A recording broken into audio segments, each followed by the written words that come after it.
Hey y'all. I hope everybody's having a great night. So, let me see what's going on. Y'all already know what's going on tonight. We have in the house with us Mr. 6'8". He will be coming up with us very, very shortly. We're about to get ready to get this thing started. So I hope y'all sit back, relax, grab yourself a good old libations, and the show's about to start, y'all. Till then, roll that beautiful bean footage.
So what's up? What's up? What's up? We're here at the chat with Divine. We're trying to do a little light something, something, and getting everybody into the mood to get going. So I got my good friend. He came all the way in from the other side of the world, and he's enjoying himself with us tonight. If you don't know who that is, it's Mr. 6'8". He'll be in the house with us momentarily. He does do the Friday night social commentary with his grown and sexy people. He just has people on there just chilling, relaxing, and you setting this vibe up right now because we're just gonna sit, chill, and have ourselves a good time tonight. Don't forget to go over and check out Pass the Sugar. That's our tonight's sponsor is Pass the Sugar. So give us 1 second and we'll be right back.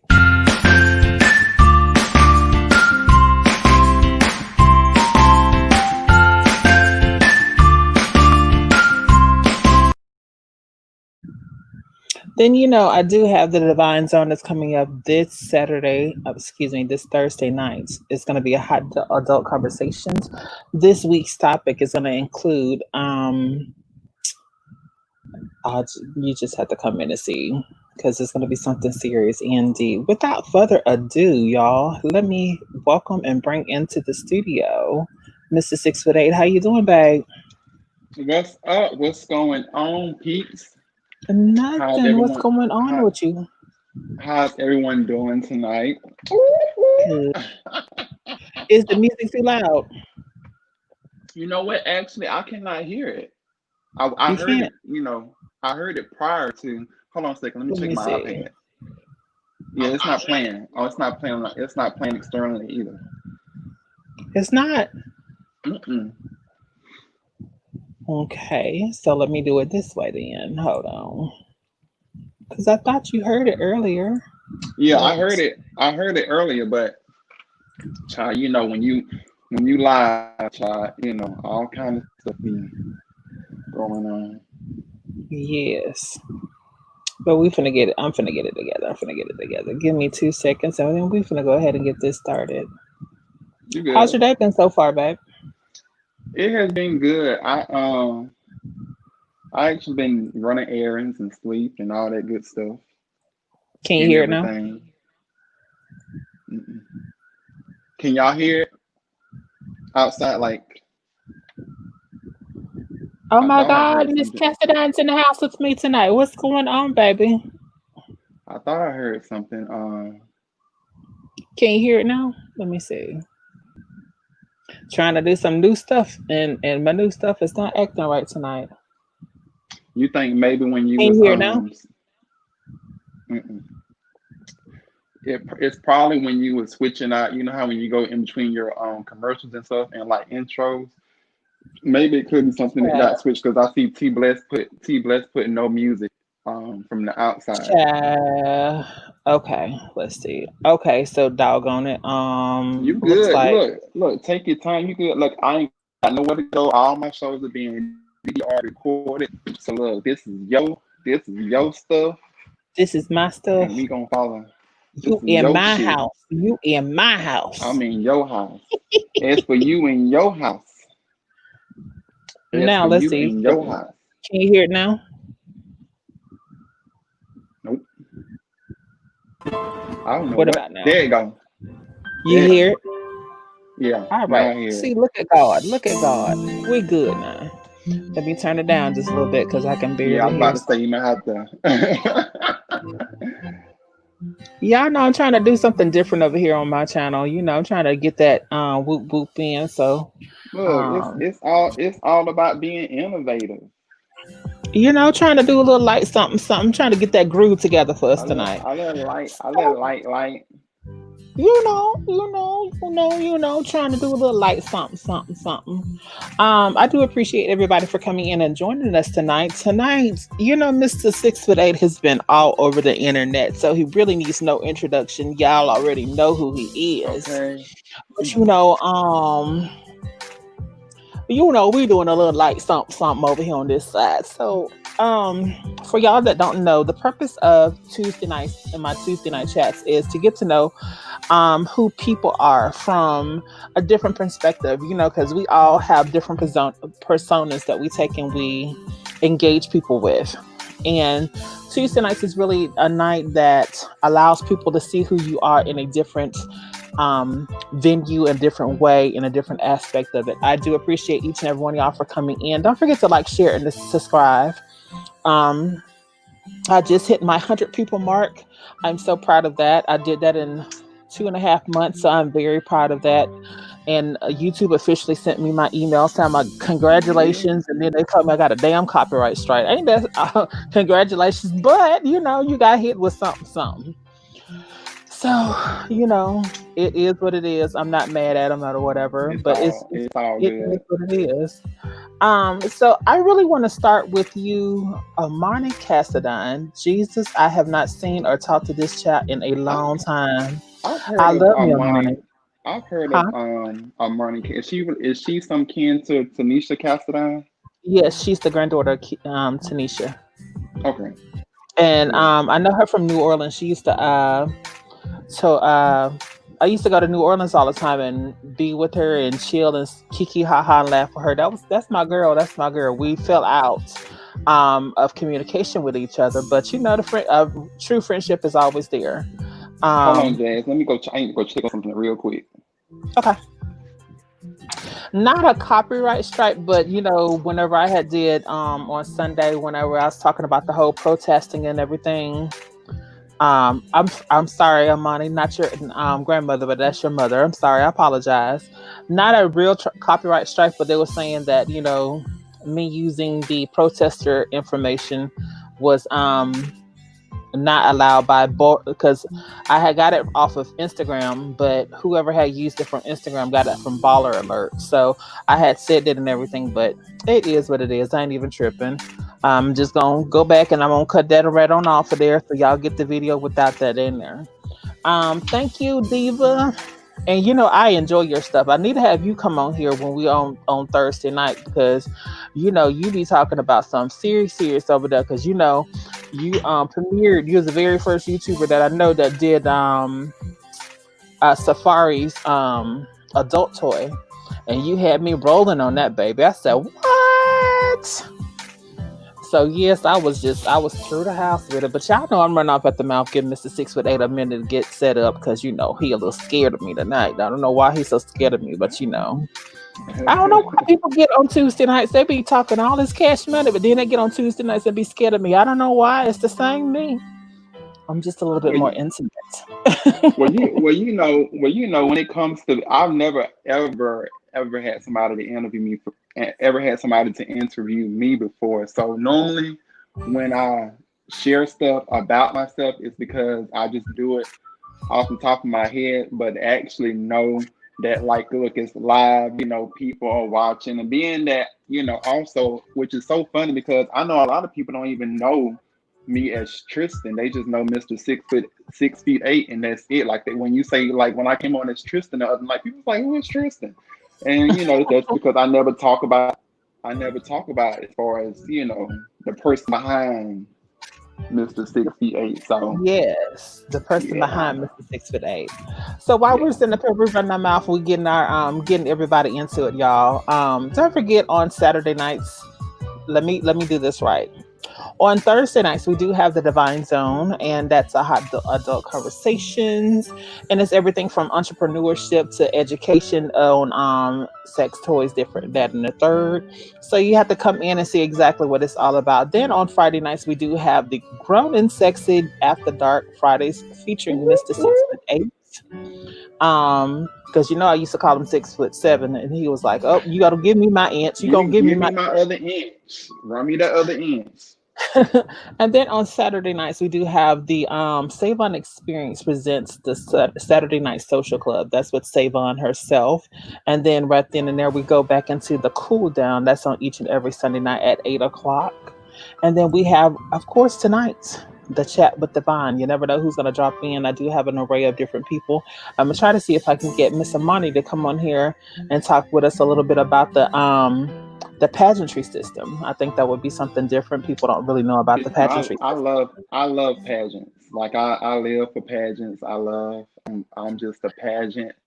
Even though I've never wanted. Well, okay, I said that I was going to do drag as far as a bucket list one time, but as far as Mhm. like getting into drag every day, it wouldn't be something that I would want to do as far as like consistent. But I'm just fascinated when it comes to the whole drag community as it pertains to whether because I know we also discussed this, not to get off topic, but we also discussed you have people that do drag, and then you have what they call female impersonators as far as with the drag, and then you have your trans girls who Yes. also on stage have this character, or they may go by just whatever they may do on stage, like just to be politically um, correct or incorrect. Correct, Correct. correct, correct.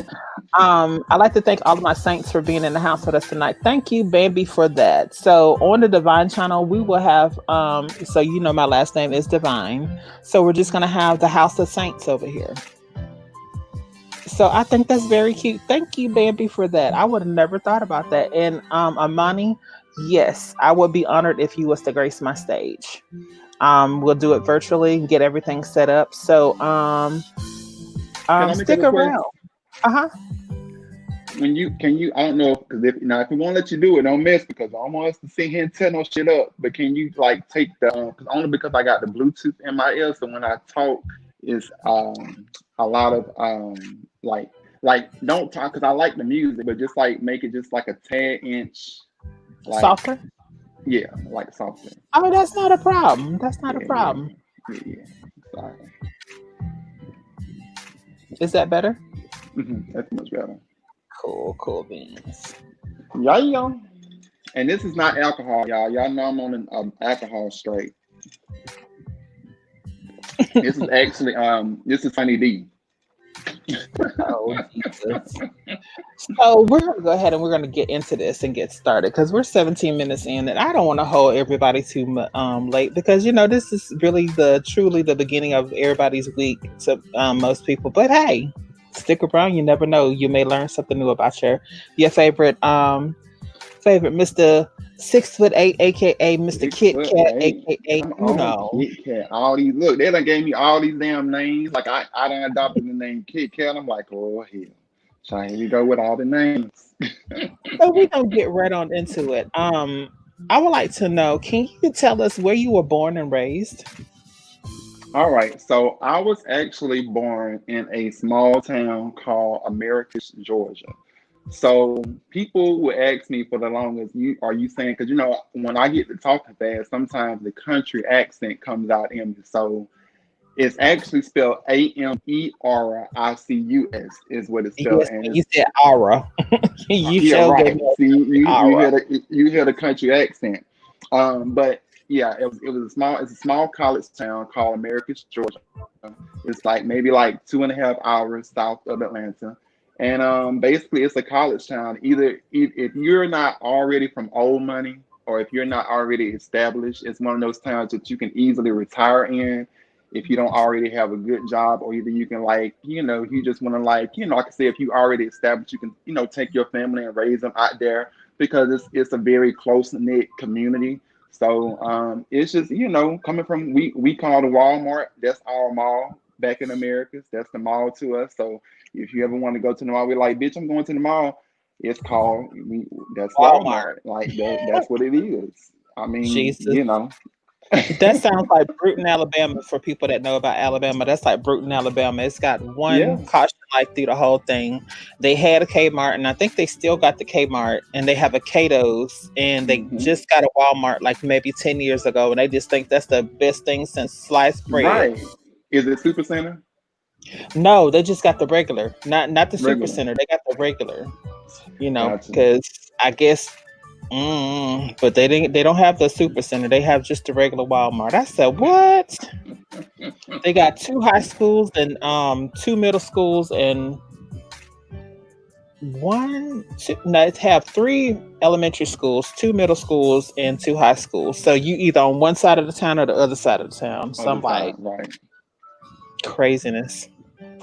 So Yeah, growing up in a small town, hmm um how did you deal with take us through, like, you know I'm gonna skip forward a little bit because growing up, how did you find out your identity as far as you being a bisexual man? So okay, so I'm gonna have to take you like kind of way back just for the story to make sense real quick. Go ahead. So basically, I didn't always identify as bisexual.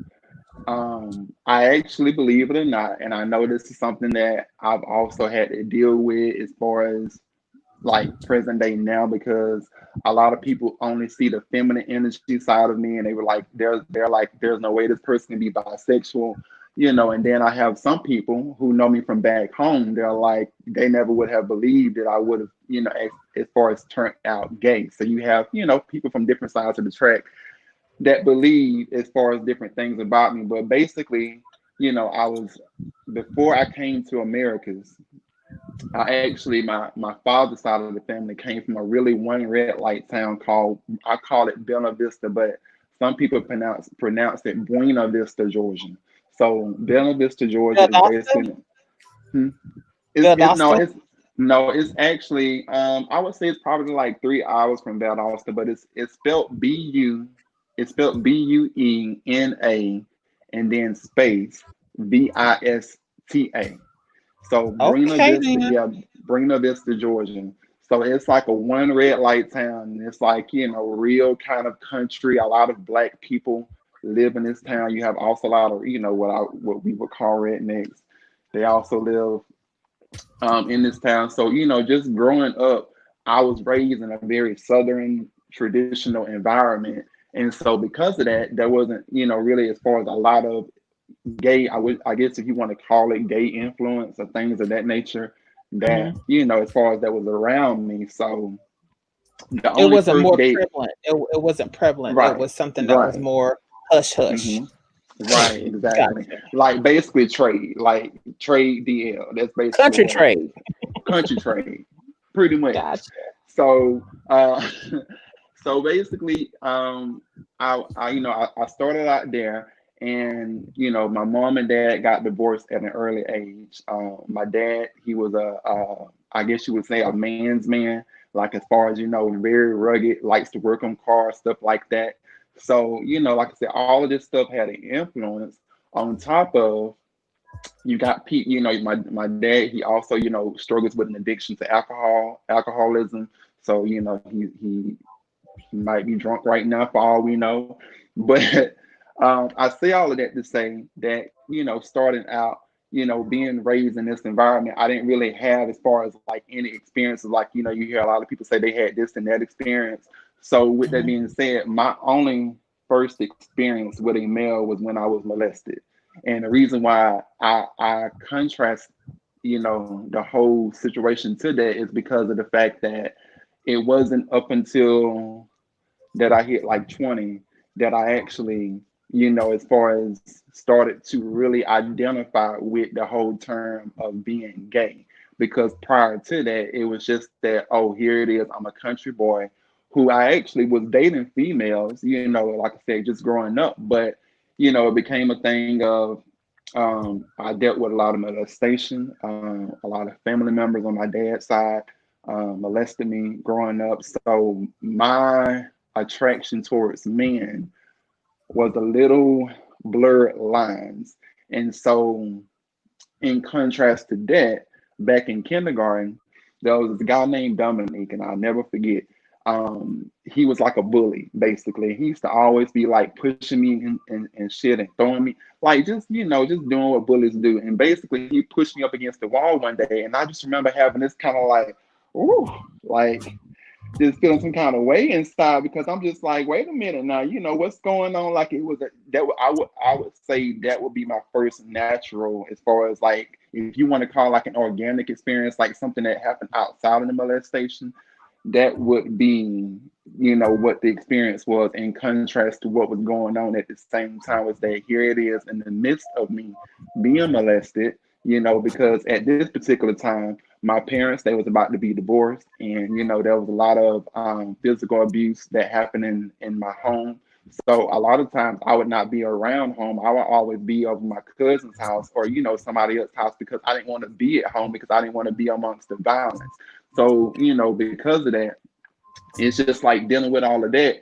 And then you got the whole situation to where I'm going to school and I have this first experience. It's like, okay, now boom, now you got, I was introduced sexually with the molestation thing, and then I was introduced as far as what I call organically with the whole, as far as Dominique situation. And then kind of like as time progressed, it just became to the point to where I struggled with the whole, like it was a struggle just as I got older, because of the fact that I felt confused. So I didn't feel like what a typical, like when I hear people tell me of their first, like as far as realizing when they were gay or things of that nature, like I didn't have all of those experiences. My experiences involved dealing with struggles, because all I knew is that you're raised in a small town, very closed-minded, simple-minded, coming up in a southern Baptist church. A lot of that stuff wasn't even allowed to really be talked about, and if it was, they was gonna pray it out of you. So it just So led up, let me to stop you me. there. How Yeah. when when you were going through the molestation, Hmm. did you have anyone that you can take and confide in, like maybe a friend, or did you have anyone that you can confide in, or how did you deal with it going through it? Because I know sometimes when you go through trauma like Hmm. that, after so Hmm. many times of it happening, you Right. feel like it's like the norm. So my thing with that is that my so out of my whole entire like childhood, I was molested on 6 different occasions, as far as from the time that I was like 6 up until when I hit probably like 15 was when everything just came to a halt. Like with that's when, like, as far as how long things last, and this is just keep in mind over a time of different people, whether it was family members or whether it was just friends of the family, stuff like that. This was over that period of time. So between that time, I didn't really talk to anybody about it, because, for one thing, like I was afraid that if I did speak on it, that the person that did it would come back and whoop my ass, and it was just this whole holding stuff in. So I didn't even really tell anybody until, I want to say, it was somewhere around like 1999, 2000, that I told my grandmother. And how And old were you? so 1999, 2000, let me see, I was born in 98. So you're looking at about like 12, I want to say, something like that. I think that's right. No, is that right? 1988. Yeah, like 12 or 13, I want to say. So yeah, And what like did your 12, grandmother like, say?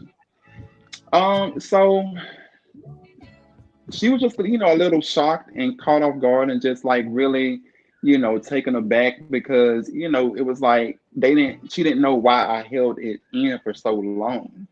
And it just really came about a conversation with me because at this particular time, you know, as you're developing as a teenager, you're starting to have real like different things to your body. So you know, it's like you're coming into that thing of where you're starting to learn your body sexually and stuff like that.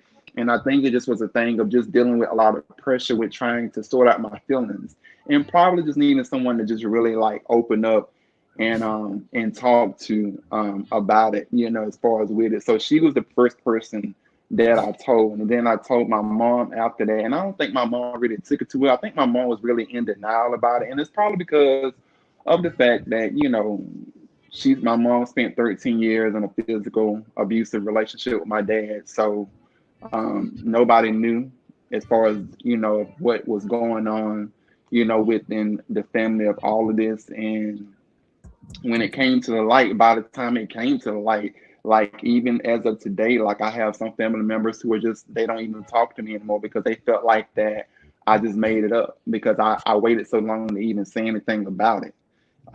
So Well, I people just, don't, you know, a I lot of kept time stuff people bottled don't up. feel like that, it couldn't happen in this family. And then in the black culture, we're always taught that what goes on in this house stays in this house. Right. So, that's very stereotypical, and that's very Hmm. much the way that the older black saints and everything was taught. Right. What goes on here stays on here, and you don't tell Right. anyone how it happens in this house. Right. Um, Right. if I could please move to a different area a little bit. Hmm. I'm a bounce around, but I hope you're following, not Yeah. only you following, Yeah. but with everyone following that's listening. Do you feel like that was the beginning of you going through depression? Because I'm quite Um, sure you probably felt like alone. You probably felt abandoned, and you was very I much confused.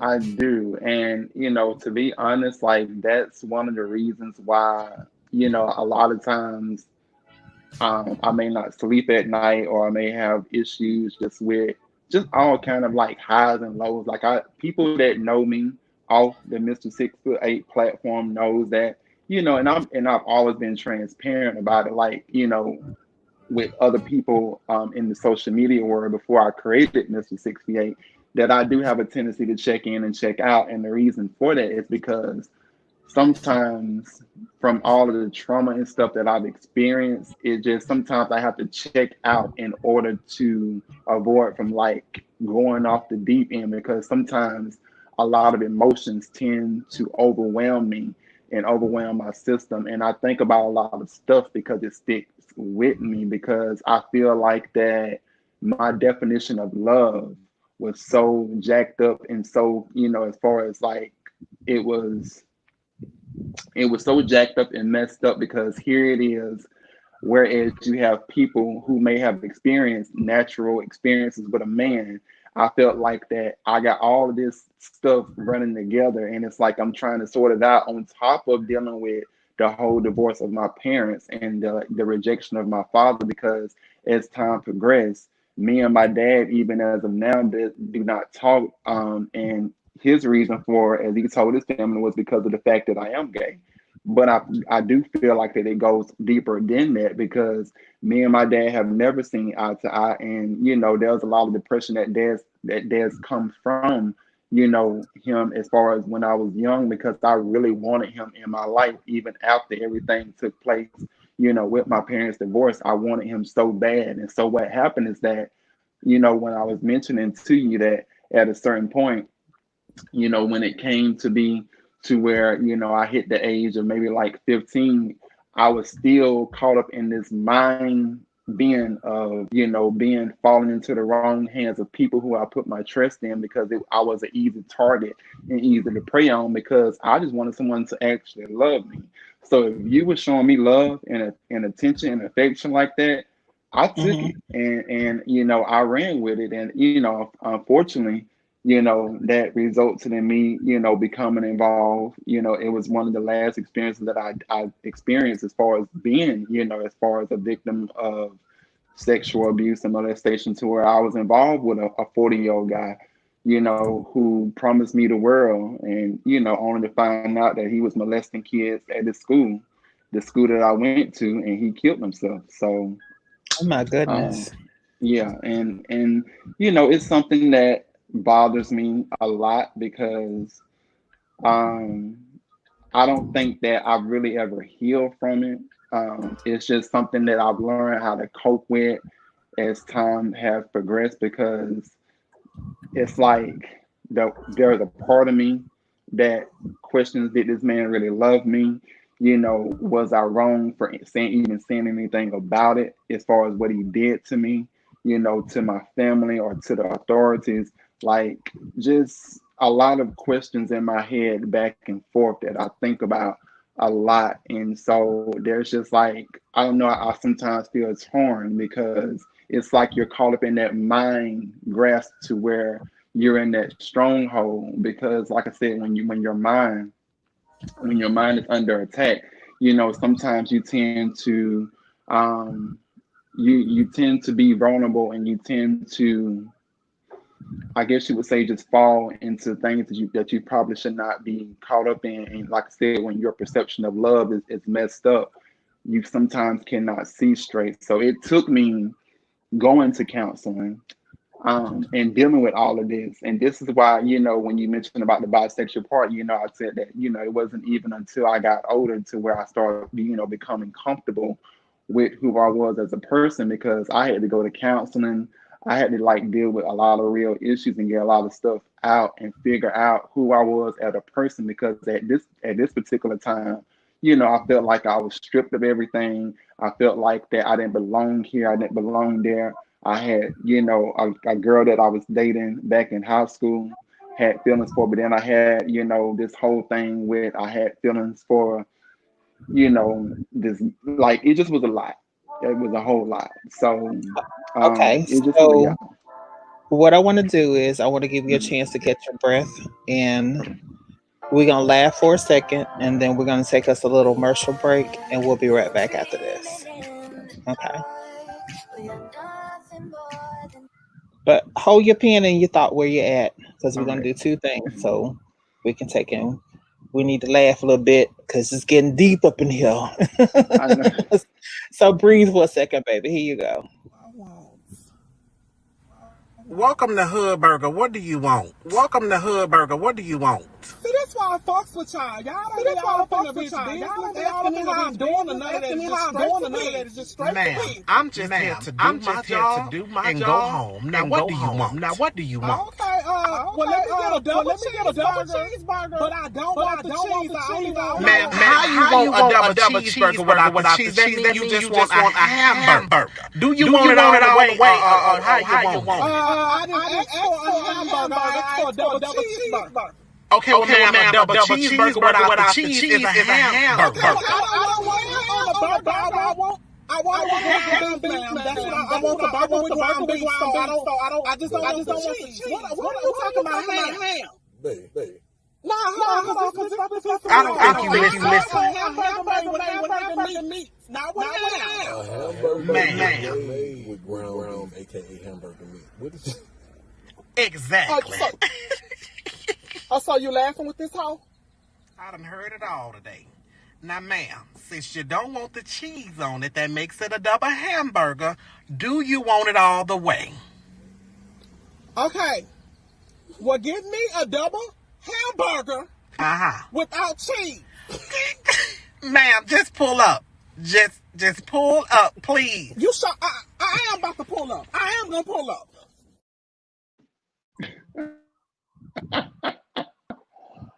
Oh, shit. That's funny.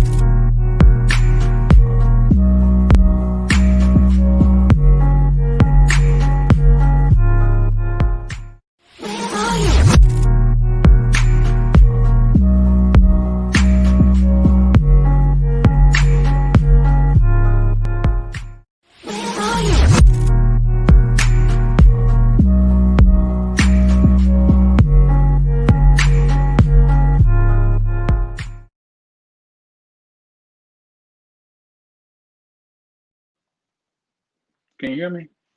I can hear you. Can you hear me? Okay, there we go. Yeah, that's why I hate iPhone. That's one thing I hate about iPhones. Whenever it switches out like that, back to your like back to us, the audio goes out. That's why they end up making a little temporary fix for it. So whenever I have issues, all I have to do is click on your video thing, and it lets me fix the audio real quick on So can you hear me? iPhone side. Yeah, I can hear you. I can hear you, Okay. love. Um, Um, I want to. I kind of sort of want to pick up where you are, but I want to. I want to try to go in a little bit of a different direction. Um, when you had mentioned that you were going with the that you had the female girlfriend or whatever in high school or whatever. mhm. Um, how was it that how did you feel dating your female girlfriend? Um, so the girl that I was actually dating, and well, we was like kind of a, I guess you could say a situationship because she was like caught up between two men. There was a guy she was like feeling that was also in the same school that I was, and then there was me. So it was like she would kind of, I would say not as far as with either one of us, but you know how like I guess there's a thing to where you got two guys like a girl, Hmm. and it's like one of those things to where it's just like I guess the girl ends up making up her mind even though she talks to both men, something to that extent. So it was kind of one of those situations, and we actually we met. Well, our first like real encounter was at homecoming dance of 2004. So is she the We homecoming king? So look, I was actually not the homecoming king. I'm tell you right now, I was What? probably like I'm gonna tell you right now, I was the nerd, real quiet, shy guy. Like the person you see now, completely different back then. I was so scared and so nervous and just just I don't know, like my confidence was not there, but it was like here it was. I seen this gorgeous girl, that I had just not too long ago when I moved to this school that I had started attending, and then we had this whole homecoming dance, and then I'm dancing with her, and it was just like I just knew this woman was going to be my wife. If you ask anybody back at my school, you cannot they'll tell you there was like where you saw Tristan, you saw her. Like there was just always that thing of I was so infatuated with her, and she So was the was she first, more of a comfortable? Was she more of the comfortable best friend type, or did she see you as a best friend versus how you were seeing her? Because she went for the tall, sexy, nerdy type, or get paint us a picture. You giving this so paint so us here a picture. so here's the thing. So so the other guy was more on the gangster side. I was more on Oh, the nerdy.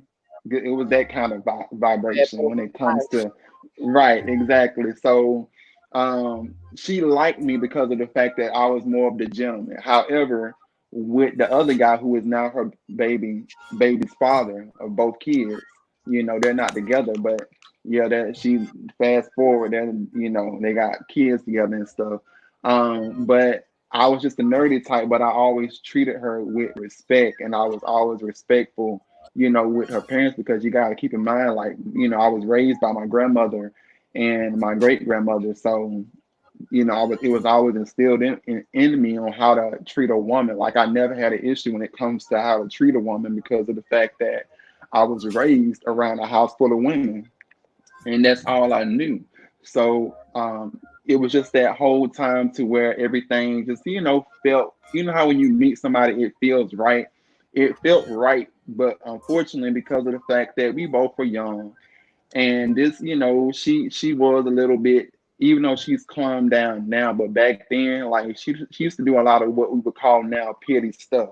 And so because of that, we grew apart. And then what happened is that by the time we graduated, like around about like the 10th grade, she ended Hmm. up, going and saying that she wanted to be with the other guy. And so that's kind of how that happened. And then somewhere along the way, you know how you end up coming across that person years later, and you find out, what's been going on. And that's how, I found out, that, she now has kids with the dude. And now, they got that whole drama thing going on, and we done talked about as far as our situation of how, because she actually knew what she knows now. So back then she had heard things about my, you know, sexuality, but she didn't. It wasn't really confirmed until we became adults, and I basically, I sat down and filled in the pieces back when we were in high school to let her know that, hey, yeah, I was going through things. Yeah, I was struggling with things, and this is what it was. And I just didn't say anything about it because I didn't want to lose her because I really wanted to be with this girl, but unfortunately, things happen and sometimes things don't work out. And sometimes, it's just for, I guess everything happens for a reason. But that really did hurt me, I will say. And quiet as it's kept, as crazy as it sounds, it did make me kind of lose hope with wanting to be with a female again because I took that as a huge loss. And Oh, and came yeah, across me. That was so sweet. I, Oh, I for took y'all it that as a don't know, I huge do loss have though. we are having bad weather down here. So if the live does go out, y'all, it's not that I purposely try to do it, but we are having bad weather. So y'all just keep that in mind. Yeah. Go ahead, baby. Yeah.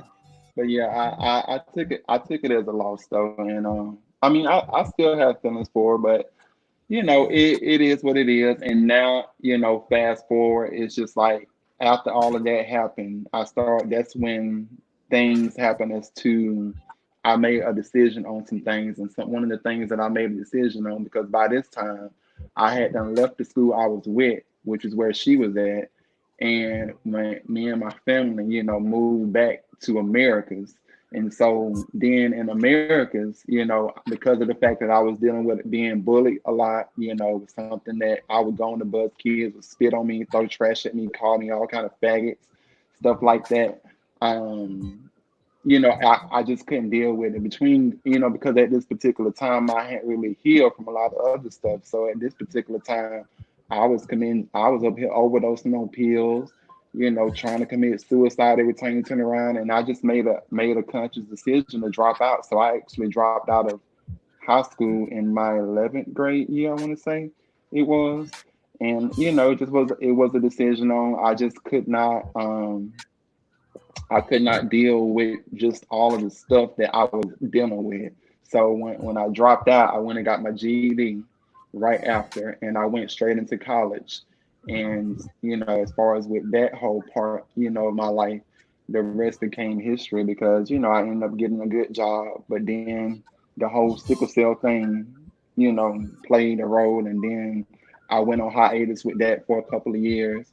But it's just been like a lot of ups and down roller coasters, that has transpired. So that's the reason why when we first talked about the whole sexuality with the bisexual thing, I always say that people ask me as far as my story, and I tell people that my story as far as with a gay man, I feel like kind of runs different because there are times to when I feel like had this X, Y, and Z never happened, would I be still being in this position that I am today? Like if certain things in my past had not happened, would this have taken place today? Like I used to question myself a lot about that because of the fact that I didn't, like I said, I didn't have a lot of as far as, natural organic experiences. I had a lot of stuff that just so happened to happen on the timeline, and I had to learn how to deal with that stuff and sort it out and figure out, who I was as a person.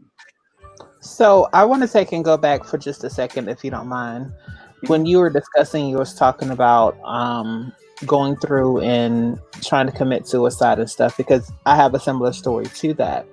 Mhm. Um, how have you been dealing with? Do you have with depression? But because depression is actually real, and Yes.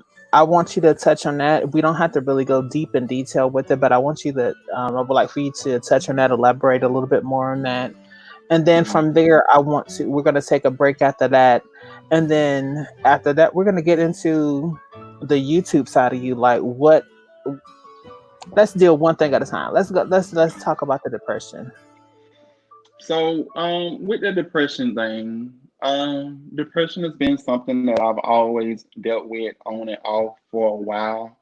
A lot of people that know me now don't know that I've been in and out of rehab clinics, rehabilitation centers, centers for troubled adolescents, whatever you can think of, you name it. I went through all of that. And that was mainly a thing of I did a lot of stuff in my past that probably could have gotten my ass thrown in jail, but my mom decided to take me instead and put me in, I guess what they would consider a troubled center for troubled teens, stuff like that. So I dealt with that, and it just like I said, depression has been something that has always been an uphill, downhill battle with me because of the fact that I just think that even though I've dealt with counseling, even though I've dealt with therapy, yes, I've been on antidepressants, I've dealt with all of that, but I always tell people when you have had certain things to happen to you as an individual, some of those things just stick with you for life. Like it scars your mental being for life. Like there are times, like I'm not even gonna lie, and I know I used to always tell people, and this is something else that I wanted to really like clear up real quick because people would kind of always be like, I talk about sex and I talk about the whole thing of how I don't jack off a lot, or I talk about the whole thing of me not wanting to, engage with, sex. Like people that I've talked about in my life, like I tell them, like, hey, sex is not a priority for me. Well, the reason why it's not a priority for me is because of the fact that, when you dealt with stuff that is attached to that, sometimes you have to learn how to allow yourself to organically feel comfortable with a person so that you can go there sexually with them. Otherwise, if you get with that person and you just bomb rush into stuff, which is what I used to do, then what's going to happen is that you're just going to end up, it's going to be like a big mess and a big whirlwind. And, I feel like that things are just, things are going to occur that should not occur as far as in your mind mentally. So I had to learn how to regroup and tell myself, okay, what are you doing wrong? Learn how to reorganize your mind and regroup yourself. If you know that, having sexual encounters with a guy, because at one point I used to use it as a coping mechanism because like I said, when you've had stuff done to you, you sometimes will take that as a reflection, and as you become an adult in life, you use it as a coping. So for me, I used to use sex as a coping mechanism to self-validate and make myself feel like that, oh, yeah, maybe if I have sex with this guy, then this guy would love me, or maybe if I do X, Y, and Z, this guy would love me. So that's why I had to shut down that side of me and allow myself to really just, if I meet somebody, let me allow them to, as far as us, create a consistency together so that we can get to know one another before sex is even brought into the picture so that, I won't shut down because I know that I have a tendency to shut down, as I, mentioned earlier. And that all comes with a thing of depression. When you're going through depression, you sometimes don't want to be around people. Sometimes you just can't focus and think straight. So if you know what triggers those things, you have to learn how to deal with them, So I you would were say telling me effectively. a couple weeks ago you were selling me a pineapple dream then. Look, it's We're gonna leave it as all that. It's all good. We're gonna leave it as that because that's coming into our next section. We're gonna take a small break, y'all. We'll be right back.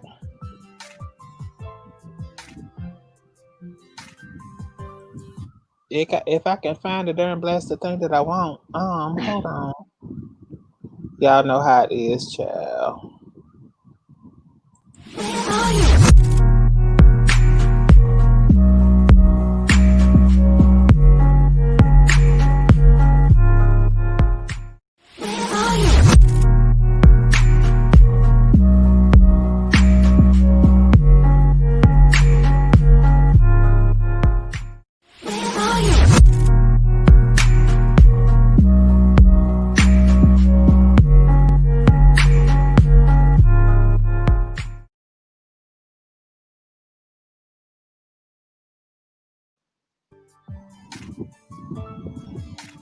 Now, speaking of you and you putting on shows, stunts and shows and stuff like that, how did you get into becoming a YouTuber? oh. So here's the thing with the YouTube thing. It wasn't even something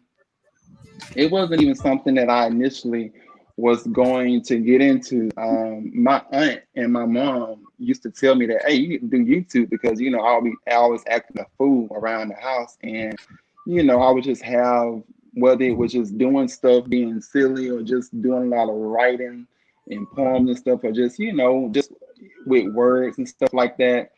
It was one of those things to where it just kind of happened as an outlet. It became another, I guess you would say, an outlet for me to rechannel a lot of my um, energy that I deal with at times into, things. I know a lot of people say that, oh, I do the YouTube. I mean, the monetary thing is good when it gets to that eventually, but for me, it just is more of, let me find a way to be creative while still having an outlet to be able to share my story and have a platform to help others who may have went through similar situations, because I've always felt like that if my story, going through what I go through, like I have to have a purpose as far as helping someone else, so that I can feel like that all of this stuff did not happen in vain. And I feel like that the reason why I'm put on earth is to help other people smile, and just get their minds off of things, because people be going through real stuff and behind closed doors, and you just never know. Like, it's real out here, and that's something that I've come to learn. So that's kind of how the whole YouTube thing happened. And it just I decided when the quarantine thing happened that I would just take it as far as I could. So what turned out to be just something, me doing it as an outlet, is just kind of like, okay, let me be consistent with it. So now it's like an accountability thing, to where I do it because now I have people that follow me, and I just want to make sure that I'm accountable when it comes to showing support in return, and just being there for my followers and people that support me, or as I call my fans, my fun sizers. What made you come up with that name? Because I'm so with me being so tall, it was just like a play on words. Like, okay, what could I call? Because everybody always name their supporters something. So I was like, it's got to be something like. At first, it was going to be miniatures, like the miniature Hershey Kisses. But I was like, that sounds lame. Miniatures. So I was like, right. So I just decided it would be Fun Sizers. So that's how it came to be Fun Sizers, because of the fact that I was like, well, Fun Sizers it doesn't sound corny, but it sounds kind of catchy. So I was like, I guess it'll just be Fun Sizers. And that was also another thing, was because everywhere I would go, people would stop me and just always want to know how tall I am, like want to take pictures with me. And I'm just like, I'm not a celebrity. I'm just tall. That's it. So I was just like, you know what? Maybe I can use this to my advantage. So that's how my YouTube name, Mr. 68, came into play, because I was like, whatever my YouTube channel is going to be, it will probably be something dealing with my height, since everybody is so fascinated, when I'm in public. Like, and I know we all have not seen one another as far as me and you and Savon and them, but I've had people to tell me when they see me in person, like, you are really tall. I knew you was tall, but I knew you was that tall. And I'm like, yeah, I'm kind of up there. So It's just yeah, kind of. I mean, you could change kind light bulbs and the ceiling and stuff I in the mean, room. I can change. I can reach up now and change the ceiling fan. So I mean, Child, sitting down, you can reach up and, sitting and down, tone it yeah, sitting down. down, I can reach up. Sitting down, I can reach up and change it. Shoot. Um, we have a couple more things that we're going to talk about, but I wanted to ask you. We're about to go into our second hour. Do you Hmm. want to stick around and answer questions, or Yeah, are you going to be good? I'm good. Like I'm cleared out. I made sure I had this night cleared out. I made sure I took me a good old nap, had me a good old energy drink. Like, I'm good. My shows are DVR that I normally be doing my reviews on, so I go back and watch it because I'll be up all night, child. I got you. I got you. Well, we ain't gonna be doing no all nighter because mother's got. I I got a know. doctor's appointment in the morning. I got to get blood drawn, and then I got work tomorrow too. So it ain't gonna be no all nighter. But I'm gonna deal with you a little light something. Since you done sold me some pineapple dreams, Oh my God. and all that kind of good stuff. And you But know what? And before you go into that, that was my main objective, is because I know people say that he talks about sex a lot on his platform. I'm always doing all kind of crazy stuff. Yeah, it's really to be quiet as it's kept. It's really just therapy for me. This character, Mr. 68, it allows me to be everything I can't as Tristan because Tristan is more reserved and to himself. And it just it's the what they call it is the extrovert. That's what it is, extrovert. When you it's the extrovert I side of me. I actually look at it a little bit differently. I look at it like this, to be honest. Um, I sit and I see people going through the situations that they're going through, and I see it Mhm. as this. I see it as, like a lot of performers, and even we as everyday people, we take and we put on a persona in front of people. Right. Hmm. So I feel like Mr. 6'8" is your persona because it's everything that, or either Trent is your performer because Tristan is nothing like Right. that. And Right. Trent and or Mr. 6'8" could be in a sense like your savior role. Like they're there to protect you, to make sure that nobody hurts you or harms you, you know? Right. Right. So I look at it completely different. Like people may look at it, oh, it's just yeah, like Bambi saying an alter ego. But Yeah. it's a It's like person an yeah. that's your it's kind of sort of like that person that is your, like your savior in a sense, but not necessarily your savior, like your Right. superhero. That's what I should say, your superhero. Right. Um, It instills. I mean, it instills to me. It instills confidence in me because I do have a lot of insecurities just as myself as a person, and a lot of those insecurities, like I said, they just all come back. Like a lot of like everything that I am now is just a combination of just things that I've dealt with. Just coming along the way, even as my in my 20s, I'm 30 now, but even as in my 20s when I was dealing with older guys and stuff, and there would be times to where I'm not even gonna lie, I would get myself caught up in some bad situations. Like I would get with guys who there was a time I met a man at the club, went to the hotel. The man wouldn't let me out the hotel. I couldn't get past him. I didn't know what was going to happen. And I guess because of the fact that, he thought I came there for sex. And it was just me. I was young and dumb and naive. I didn't know the guy from a can of paint. But because of right. the fact that I was so needy and so wanting, I guess you would say, to feel something with somebody because of just whatever the case. I followed the guy back to his hotel room, and as I was getting ready to leave, he stood in front of the door. So I was just like, "Well, can I please go home?" And he stood there for a long time, just like, man. I was like, "This is not gonna end well." And when I tell you, like, I ran when I did manage when he finally decided to let me out, I ran to my car so quick, like it You was ain't just got one of them crazy. goofy runs, do you? You got an actual run. You don't have one of them goofy runs, do you? Look, let me tell you. Imagine somebody tall and lanky running down That's why I said the you have damn. one of them goofy runs. It's a goofy ass run with a little sissy behind it. As I call it, a little sissy five. Heck A no. little wait, a little wait with it, a little waving. It's a little waving that's going on in that run. Got a little like something going on. A little waving, a Jesus. little waving. Ew. Yes.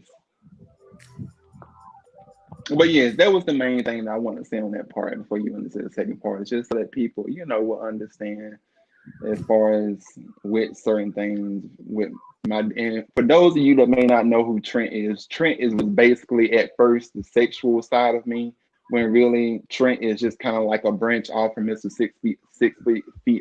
6'8". It's just kind of like a branch off from that. Trent was just, basically my alter ego. Mr. 6'8" was just basically a person that kind of allowed me to really get into the side of me that I normally would not have been able to tap into because of my insecurity. So it, in a way, as Jasmine stated, it did, it's kind of my saving grace because it allows me to, as far as push myself to that limit that I'm afraid to go to as Tristan. I guess if that makes sense. Okay, then. Well, we're about to get ready to open up the lines for question and answer. Um, So give us 1 second. Let's get that going, y'all. Um, y'all know I'm learning new programs as I'm doing this, so y'all have to give me a second to Okay, get. Jasmine always with the innovative. So, child, she got something going on, some up her sleeve. Every time we come on, You know it. Here we go. Question and answer.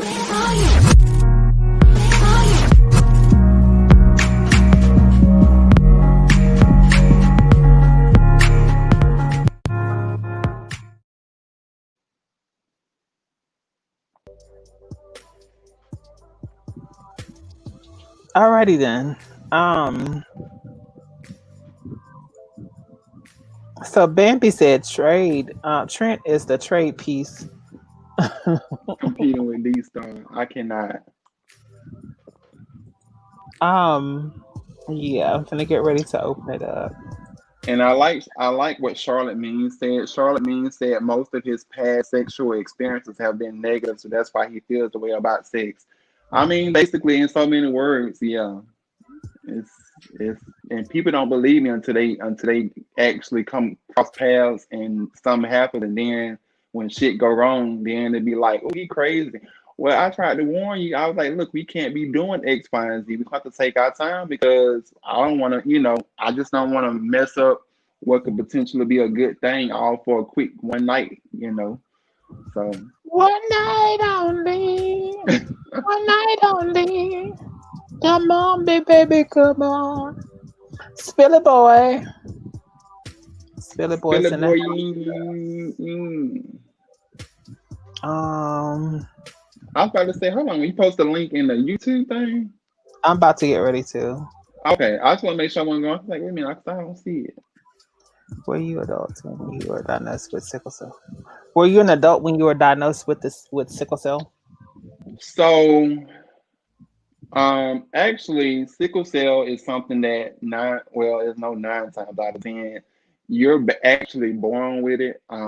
You're actually born with sickle cell, so it's something that you're genetically born with, based off if both parents have the trait, or if one parent has the whole entire disease like I do, and one parent does not. So it's like a vice versa thing. But I actually did not deal with any issues as far as with my sickle cell until I hit 19. And it wasn't until I hit 19 that I started having episodes. So thankfully, unlike a lot of people that have sickle cell, they didn't deal with a lot of as far as like, excuse me, a lot of, unlike a lot of other people who dealt with stuff as a child. I did not deal with stuff as a child because of the fact that for some reason, I was healthy, and then when I got real sick and they took my blood out and put somebody else's blood in, I guess all of that went down the drain, and it just was like, to hell with it. So So here you we had a are. blood transfusion? Right. I had what they call a red blood cell exchange, which is like a huge major, kind of like similar to what dialysis is, where they pretty much take all of your blood, like they take a lot of your blood out and it's like this big machine, and it puts your blood back in. Well, I'm sorry, not put somebody else's blood back in, So but I feel like, it actually wasn't the blood. They filtered your blood and they took and put the negative red blood planktons out, and they put positive mhm, ones in. right, right. But it was making, but I feel like that, that was kind of, how I guess whatever was keeping you well, it's like one of those things too. When you start mixing stuff like that, you know, your body becomes altered, especially when you go through a period of sickness. And I was real sick, like I almost died. Like I had walking pneumonia, I had a gallbladder infection, my Wow. liver organ shut down. So liver organ shut down, gallbladder infection, walking pneumonia, and then I had a sickle cell crisis. So those four things put me in the ICU for like a week. And I mean, they told my mom, they was like, he probably won't make it because when you're that sick with sickle cell, your body can't fight off the stuff that's going on. So a lot of people that die of sickle cell don't die from sickle cell; they die from complications, related, as a result of the body not being able to fight off certain things because it weakens your immune system. Hmm. Mhm. Yeah. Um, let's see. The The link is in the chat, y'all, for anyone that wants to come in and chat with Mr. 6 foot 8. If you have questions, concerns, don't forget to like, share, and subscribe, y'all. I appreciate everybody spending time with us tonight. We're not going to be here super, super late, just in case you do have to get up. I am Eugene said the official trade board reviews all applications equal it to Trade Lives Matter.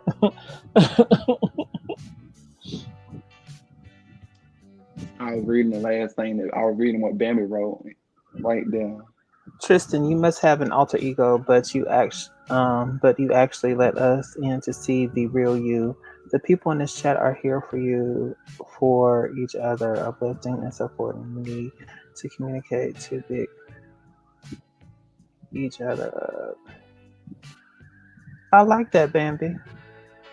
And I definitely know Bambi. Me and Bambi, we talk as far as on a lot of things, and when it comes to that, that's my main thing. It's just showing people another side of me, just because of the fact that I want people to understand the what behind the why and stuff of some things. And everything is a work in progress. Like I'm still a work in progress. I'm still um, learning, as far as the whole concept of self-love, and trying to learn how to embrace myself, and just really like just really like love on myself until that time comes along, and the person comes along to where I have a significant other, because I would like kids Well, I someday, ain't have no children. but We can try other things. I ain't have no children. We're gonna adopt, but I ain't have no children. I just want one kid. That's it. Just one kid. That's all I want. One kid. You asking for too much now. Yeah, just one kid. That's it. Because my attention span is not that great for for more than one, but just one kid. I am Eugene just joined us, so let me bring him in. Hey, how are you? I Hey, Hello. wanted to say, Eugene. I'm very proud of you for y'all. Excuse my hair, my dying king. Y'all know I just got out of the shower, so I put a little something on there.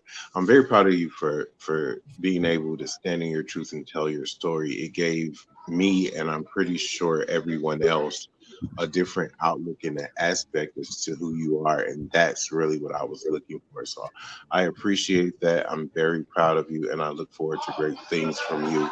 That's all I wanted to get on and say. I'm not going to stay long because, as you hear, I have to get ready for festivities for the night and get ready for lunch. But congratulations, great interview. I'm proud of you both, and I love you. Keep doing a great job. Thank Thank you you. so much, Eugene. Hey, Bambi. Hello, Bambi. Hey, how y'all doing? Good. How you doing? I'm good. I actually wasn't gonna get on. I didn't know Eugene was getting on, but I didn't know he was just getting on and getting off. Um, It's open to everybody. well, I'll be on here all the time, so I just wanted to give somebody else a chance to come in. But since no one came in, like I said, well, I wasn't gonna bring it up, but since Tristan brought it up, we've had conversations and everything about, his past and everything. I'm not going into that, but um, I like that he's very open and honest. Like I said in the comment, that's why I just posted a comment because I didn't plan on coming on here. Um, um, it's just good to see somebody that's authentic. You get a lot of fake people, and you never know who's who, and all of that. But to see somebody like actually open up and show their side of themselves unapologetic, girl, I can't even say the word unapologetically. There we go. um, it's refreshing, I guess, to see somebody that honest and you know, and even with the kids, I can see like somebody like that. You have a lot of love to give. So even when you just said you wanted kids, I can see that because you have a lot of love to give. So I can see you being a good dad. I definitely do appreciate that, and that was, like I said, that was my main objective. It's just just to show um, other side, another side to me because it has taken me a while to, come to the point of where I can be comfortable and not care about, I guess you would say, what other people think I'm like that as about well. me. Yeah, and just doing me and focusing on me, and that's what I really been doing. Like I told myself, I was like, if I lose people in this whole journey of me and Mr. 68 as far as it pertains to, because people are like, oh well, I guess he finally decided to make a decision, child, and he finally over there living his life, as a gay man with them queens over there. If I lose people as a result of that, because like I said, I do have a lot of church people that still I'm in association with. I guess if you want to call it that, it's just something that is a part of me because I was raised in the church. That's all I know is church. So And with I that, mean, with it, that, I think that even when you say that, like you were hurt when you were younger, so I think you seek out love wherever you can get it, whether it's a man or a woman. That's why you're bisexual, obviously. But whoever you choose to be with, um, just make sure that I wouldn't even say that because it's even hard to pick or decipher who's being real and who's there for the right reasons and everything like that. But just mhm, make sure that that person gives you that same energy that you give them, right, right, that you're and not that putting all of your heart and all of your energy into them, and they're giving you half of their heart and half of their energy. right, right, and that's the main thing because I'm not even gonna lie. Like when I tell you, I mean, we've all talked about know with Savon and them. Like I've talked about it a lot. I've chased behind people for a decade, literally a And that's why you decade. don't chase nobody. So I was just like, look, in my 30s, I'm just gonna let whatever happen happen. I'm not fixing to be begging people. I'm not fixing to be chasing behind nobody because I just feel like that if a person likes you, then everything will work itself out. But as far as doing all that, I gotta chase you down. I gotta, always That's be why the I one told to reach you. out. I told No, you that the other day. I said people make time for what they want. yeah, that's true. Very much true. I Hey, Bridget. completely agree with it. Hey, Bridget, Hey, I'm so sad. I'm why you sorry. sad? Because, okay, I have one question. I don't want to make it weird, but have you ever Mhm. confronted the person who molested you? So with the person, so it was okay. So with the molestation thing, my first cousin, which was the first person that molested me, he's literally my first cousin. Um, that was the first person that molested me, and then from there, with the other, occasions, happened with another cousin. He wasn't a first cousin, but he was like just, I guess like a third or fourth cousin. But with him, it happened on, two or three different occasions. And then, from there, it was a friend of the family and then another family member. So you got like all of these different occasions, but the only person that I actually, I guess if you want to say confronted was the first person that molested me. But that person, I actually went to his funeral. So I guess a little backstory is that he unfortunately passed away about 2 years ago. And I went back to the funeral.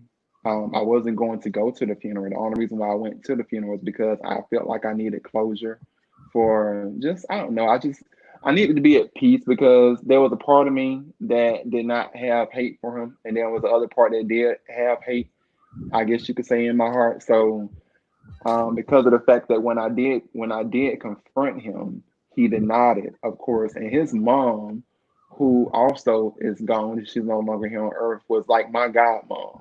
So we was really close, like super duper close. And so because of that, that's how a lot of stuff took place was because of the fact that I would always be over their house because there was like a second family to me, and his mom was married to my dad's brother. So because of that, it was just like you got this, like I said, it was a second family.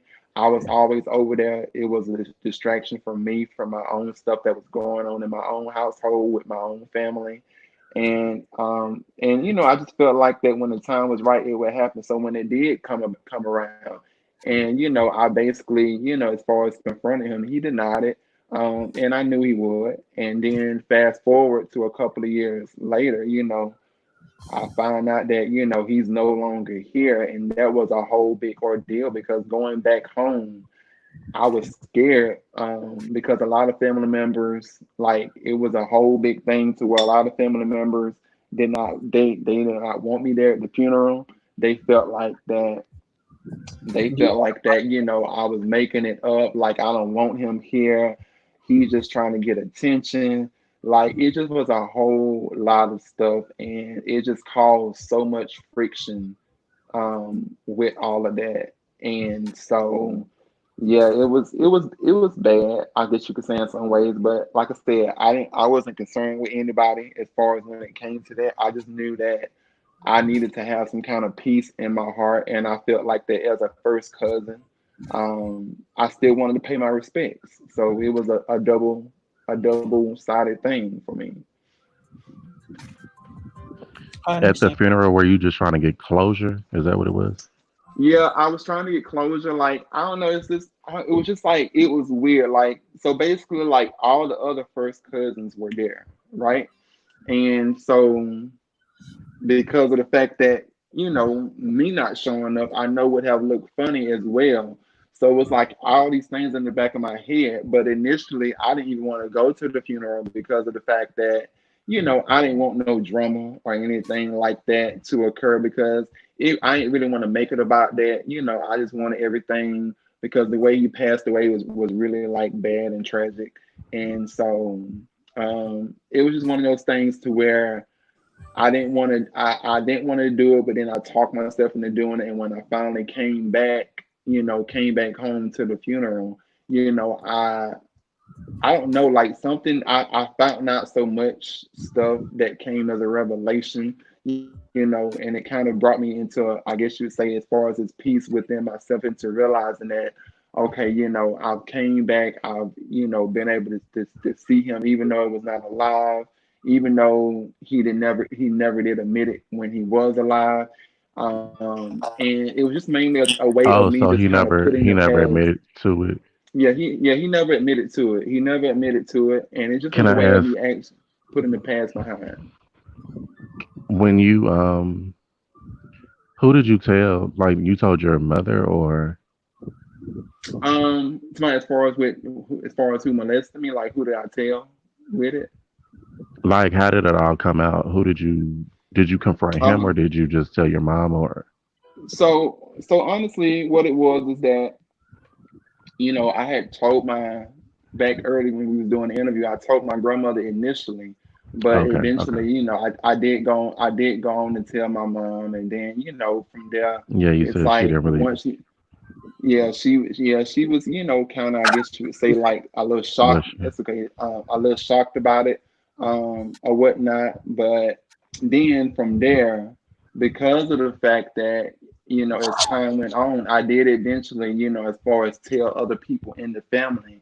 And because it got back around to other people, it became a thing of where, people kind of, I guess you would say, they didn't want me at the funeral because they felt like that I was fake, or felt like that I was just wanting attention because they was like, well, he ain't never touched me, he ain't never did X, Y, and Z to me. So I don't understand. I've been around this man my whole life and he ain't never did X, Y, and Z to me. So it was just like a whole big situation because of that. And so by the time the funeral came, Well, it did was they just ever like, ask you why you would make that up instead of just saying yeah. that it didn't happen? They didn't care because I guess when you got, like, when you've been around somebody, it's like one of those things of, if you have a person that you When uphold somebody, like if it's as a high. somebody's child and they think that their child is an angel, but when they Right, drop them off at right, daycare, they the devil. right, kind of like that. Like, people don't think, I mean, basically that's what people don't think about that, because when if your eyes don't see it, and then you see a person as far as what you see at face value, you take that as what it is. So then, when it comes back to anything else anybody said, the first thing that's gonna come is that, oh, well, he ain't never tried me like that. He ain't nothing. I ain't never heard. That's my first time ever hearing of that. You know Well, what? maybe your first time You hearing know, it, but you just You know never what? know who else might have been affected. You know have you what? ever seen this episode? Oh, go ahead, Jasmine. I'm sorry. I was just gonna say, within the black family, like a piggyback off of what I had said earlier, what goes on in this house stays in this house type situation. Right, A lot of times, especially in the South, a lot of people feel like that they just should sweep it under the rug, and if you're taking and making a big display about it, you can't be real. And right, then you Hmm. assume because if you come out and say that you're gay, bisexual, or you're still trying to figure out your identity, first thing they're gonna say, well, he always done had sugar in his tank, or she already, yeah, and then, that's just them trying to act out and act a fool or whatever like that. So I understand where you're coming from, but you have to find it within self that you can move on and be comfortable with self. That's the right, biggest now is that, you have a support system, and a lot of people feel like that with support systems that they have to be quote unquote family or best friends and stuff like that. Sometimes you can find a support system on the internet. right, You may not know a person from a can of paint, but they take your transparency for who it is, so sometimes you have to find a support system outside, and you keep talking to people until somebody actually believes you, and then you move forward from there. right, Hmm. right. Go ahead, Ben. Exactly. I was gonna say, I was gonna ask Tristan if you had seen that episode of Criminal Minds when Shamar Moore had went back to his hometown and All right. confronted his basketball coach. Oh Yeah, yeah, that yeah, was a good episode. Have you seen Mhm. it? yeah. Yeah, I I was gonna. have, and Mm, I love Criminal Minds. That was like one of my all that was time, my show. Yeah, all that my foolishness all, happened. yeah. Then I That was my. broke my show up. They tried to get it back together. I had stopped watching it after that. I was like, But yeah, but since now that you mentioned it, I'll say this one last thing is that in reference as it pertains to my, as I stated before, I've never felt like that my life to becoming a gay man, period, as far as it pertains to dealing with a man, I never felt like it happened organically. I just felt like it led to a series of events that occurred. And as a result, you mix all of that together. And now you got this person that you see today. So now it's like, me, as far as living as a bisexual male, is just my way of, as far as somehow learning how to get along as far as in my head and be okay, as far as with both sides of me, because at the end of the day, like I said, I definitely am still attracted to women. And, I still have love, for, the women in my past because of the fact that these women helped mold me into, becoming okay with being bisexual because of the fact that they showed me how to love in the right way that I never did sit here and get, growing up as a child. Like it was an authentic, type of love. And when I mean women, I mean, such as the girl back from high school, such as, the lady that I told you about who was twice my age. mm-hmm. As far as back when I was maybe like 28, 27, just those experiences helped to shape me, into the person because they was okay. Well, I'm not. Well, I will say that Understanding. as adults, they was understanding. As far as like it was no judgment.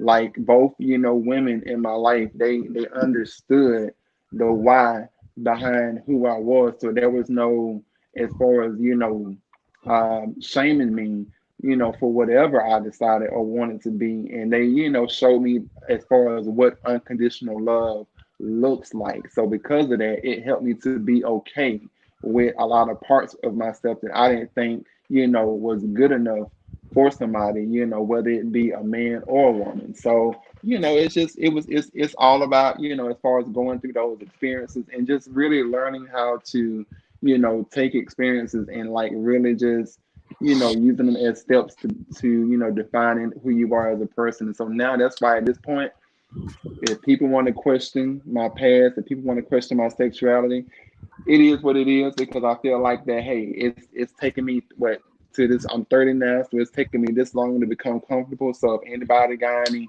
as far as wanting to go against that or go against the grain, they're more than welcome to. That's public. That's public opinion. I can't stop that. I can only sit here and, as far as continue to see him being me, and just only focus on my lane and just do what I gotta do, and that's it. And whoever likes it, and whoever don't, I'm at peace with it. So I Well, you mean, should never have to apologize for loving who you love. that's you are true. right. You know, What you was gonna say, Go Go? Oh, I wasn't gonna say nothing. Oh, Um, She quiet tonight. I'm speechless. Yeah, I'm speechless. Maybe I do have a question. hmm good. What did you So, chewing on which first and side do foremost? you Follow up. mostly? Girl, I'm sorry. I'm hungry. I'm a fat girl. I'm hungry. Girl, um, I can't deal with you right now. which side do you identify identify with? Do you like so more women or more men? Me, so here so What'd you here's say? so she said me. her. She said her. So Oh here's Lord. so so here's the thing. I told y'all she When got it on the boy's mind here. when it Actually comes. like dark chocolate, so he's more of Oh, on her side of the oh, fence all than. right then.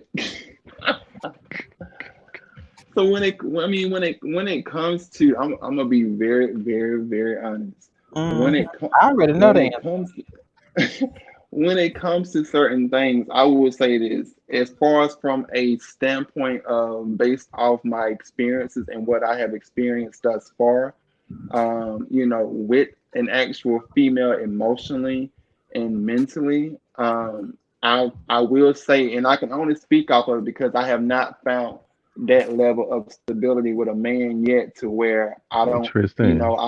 as far as there's not been that many, I guess you would say, up and down issues. So I found the most stability with a woman as far as the when you look at, who I'm most stable with, as far as looking at as far as the energy between two people. However, it's not to say that it's not with a man. It's just to say that I've not had that consistency and stability with a man, up until this point, because a lot of my previous relationships have been very kind of, I guess, if you want to say, kind of dysfunctional, I guess, if you want to call it that. So because of that, they have not lasted long. And so all I really saw as far as when it comes from dating from a male is that guys just like to play games and be all over the damn place, and they really don't care about your feelings at all. That's just my experience thus far. Not to say it can't change. It's just my experience thus far. That was a Okay, I long got it. roundaway. I like women answer. I mean, Got it. Thank you. I'm just yeah, messing no with you. problem. Anywho, though, but I appreciate all things. I appreciate the essence of a woman as far as when it comes to the overall femininity and stuff. I appreciate as far as when it comes to the man and the whole assertiveness. Being assertive. Here, I like assertive women. Every Shit, time you say quiet that, as a that's what skeleton. makes me think that you're more pansexual than bisexual. I mean, and like I said, I could see that because of the fact that if you actually saw profiles of people that I've dated, it's kind of all over the place. There's no specific type. It's just you know, To be honest, I don't really have a type either. yeah, it's no specific type to them. It's stick for that. If he did it to you, Who is yeah, Keto? A I nice mean, bald to be head. to be honest, he actually has, from what I heard, but. I guess everybody has their own judgment day. Hi, So baby. Uh, official D Star said that you just love you some cougars. look, it's no. D I Star make can't no talk apologies about for what it. nobody I like. I make no apologies for it. I do have a thing for older women, so I'm gonna leave it at that. Yes. I ain't in the mood to be training nobody no more. So Well, well, well. Let Yes. me get on camera and shoot my shot. I, No, I'm just I playing. like older. I like Jasmine older says women. she ain't teaching no more, honey. Well, you School know, right now. I mean, here's the thing. I mean, he ain't for real anyway, so we ain't even gonna go down here because we not even gonna go there. We finna But leave that conversation alone. sometimes, Jasmine, you meet that one because I'm like that too. I don't be having no time to teach nobody. Sometimes you meet that one, you be like, all right, I'll train you up a little bit. I'm not So playing with you. somebody wants to know what is pansexual. More so when you like the Oh, person. wait, What? I seen that Bill. Bill, I'm not fooling with you today. What he do? Yeah, Mm, Bill can't say nothing either. Bill got a thing for the girls okay. too. Quiet as a skip. Hmm. Oh, okay. And loud as it spoken. Oh. Oh well. Oh my. Lions and tigers and bears. Hey, Lakeisha. Mm-mm. Okay, what Oh is yeah. pansexual? What is pansexual? Hold Girl, I on know. before we answer that, Lakeisha. I just wanted to go back to a statement that you had written me in a Sunday's chat. I wasn't trying to ignore you, but on the same token, I don't really know that many females. So I'm I mean, I'm a trans woman. I'm not really into the lesbian scene, and I'm not trying to be disrespectful by saying that. But I don't know any single females. But if there's any in the building, Lakeisha is single. So, you know, Oh, he says not since 2002. He says he's retired from women. From well, women. um, D star maybe, every man. Okay. maybe cis women, but not trans women. It's a difference. So I'm just gonna hold my iPad up right on that one. D star, are you singing that song in Candy soprano or her bass? Every man You is a know, woman. you know what? You ain't shit for that one.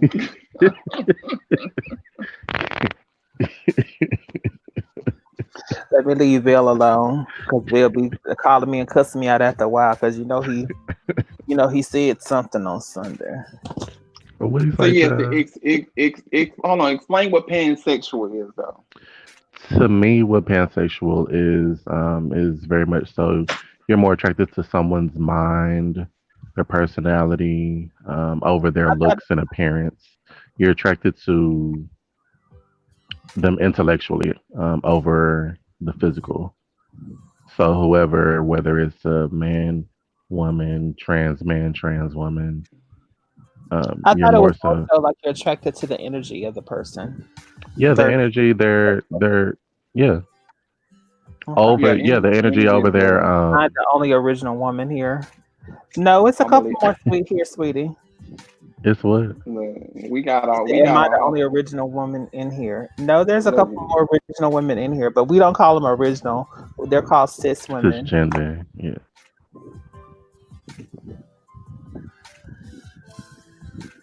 Bridget is a cis woman. hmm with a big old badonkadonk. Every Um, man is a Okay. woman. Baby, she stay with the blashes, honey. Okay. Mm-mm. She but said she ready for the video shoot at all times. Okay. right, Just in case they but call. Okay. MC Bless is a genetic woman or a cisgender woman, Yes. And Shayla. and Shayla, Come but on, Shayla's not in the come house on, nails. that I know of. I don't Come think on, she's. nails. I gotta go get my nails done too. Child, who need a pedicure? Me, Oh, I need a pedicure. Okay. Oof. but Shayla says she ain't gonna do them for me because she don't do feet. She don't. Ah! Child. Oh, Kimmy Brown's is genetic female. Oh yeah, I forgot. That's right.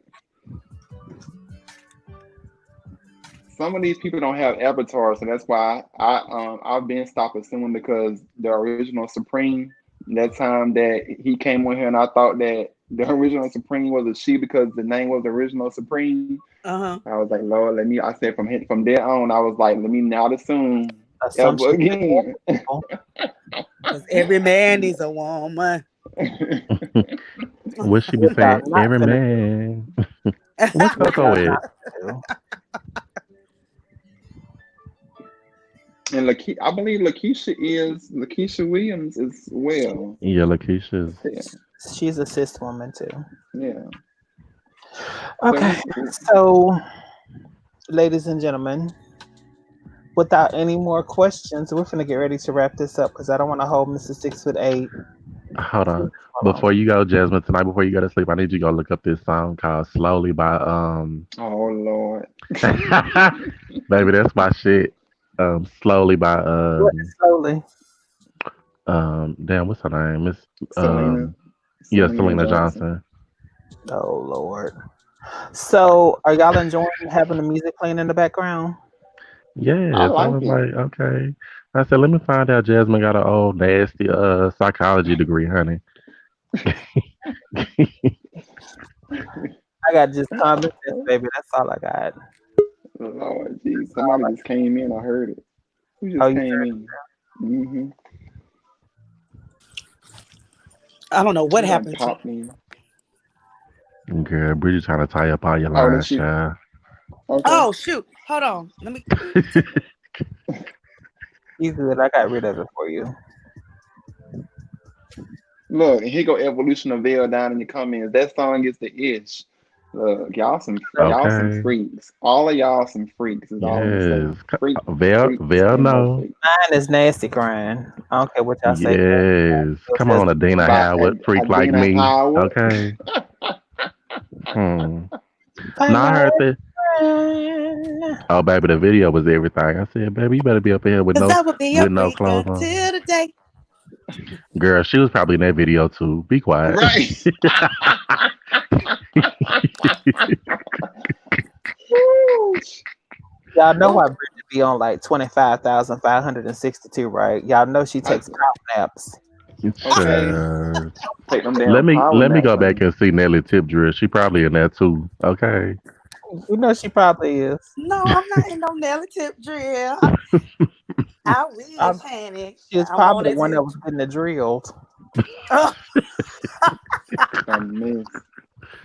You Uh-uh. know what? We are not gonna even go there tonight because this is supposed to be about Mister 6'8". We are not gonna be I know because this is that's not about me. at all. Period. What time is All my shows are at 8 o'clock, so it'll be 8 o'clock. for Well, Thursday? hold on. Wait a minute. Wait. You know, these time zones be screwing me up. So if you Eastern time, all her shows be 9 o'clock. If you Yes, what you are, what your time I'm zone is? You Central know, I'm Time. bad with Central. I'm If you Central. Central, you 8 o'clock. But if you Eastern like me, It's 9 o'clock. 9 o'clock. Because I missed around and came on here an hour early. I'm like, wait a minute, what's going on? And I saw the countdown. I was like, oh, I was like, I forgot. It's the damn time zone. I looked it up. I said, Yep. Let me look up Pensacola. I said, oh, I I do the had exact. already told you that you don't be listening. I told you I'm bad. My attention span. You Mm-mm. said look up Pensacola. What's in I had, Pensacola? that's where That's she my lives home, at. Pensacola. I'm surprised he retained that part. Uh, uh, uh, uh, Pensacola is Central Time? yep. I didn't know that either. Like, it's crazy, right? Oh. Yes, it is. Which is weird, but It's right by the Mobile. oh Yes, it yeah, is. that's right. I forgot because Mm. Alabama is an hour behind. Yeah, that's true. But No. thank you all for the support. I do greatly appreciate the All support. right. Thank you all for the just whatever way that you supported. Thank you all so much. I've seen it. I don't want to call names because I'm very forgetful and I can't see everything once I get off the screen without ending the live. Well, without ending my live or my broadcast. But thank you everybody just for everything as far as just coming on tonight and and allowing me to share my story. Hopefully you took something away from it. And yeah, you can just catch me, Mr. Are Six you Feet trying to Eight. close my show up before I'm trying to close my own show up? Did he I didn't he was take trying to go ahead over? and get a head start. I don't need you to do that because you know I got this over here. Oh I'm gosh. forgetful, but I'll forget for those. I did have to say and mention that part though, and make sure I tip you a thank you because for the for the support. Jasmine said you sit over I there was gonna playing call pineapples. names. No comment. Jesus, take the wheel. So Gadget, Miss Bridget, any final comments? We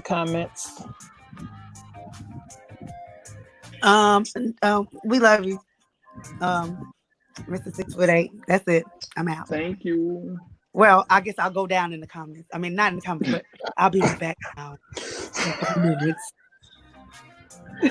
Lord Jesus, take the wheel. Love you, friends. Goodbye. Bye. Not in her seductive voice. Are you gonna be joining us on Thursday? Me? Yes. Yes, ma'am. I did get my invite, so I'll make sure to. Matter of fact, let me find me a shirt to put on so I can be ready and know what I'm gonna have You on. got 2 more days. You ain't gonna wear that shirt from 9 to 2 Thursday, is you? No, I'm talking about so I can have something to put on. Child, you know I don't wear clothes. No comment. Shut up. No. I'm gonna just leave that alone. You know what? You and D-Star, I can't. The girls be windmilling over him. D-Star, I mean, he alright. It ain't that serious. He think he the last dragon, honey. He just ain't ran into the right dragon slayer to be. Oh.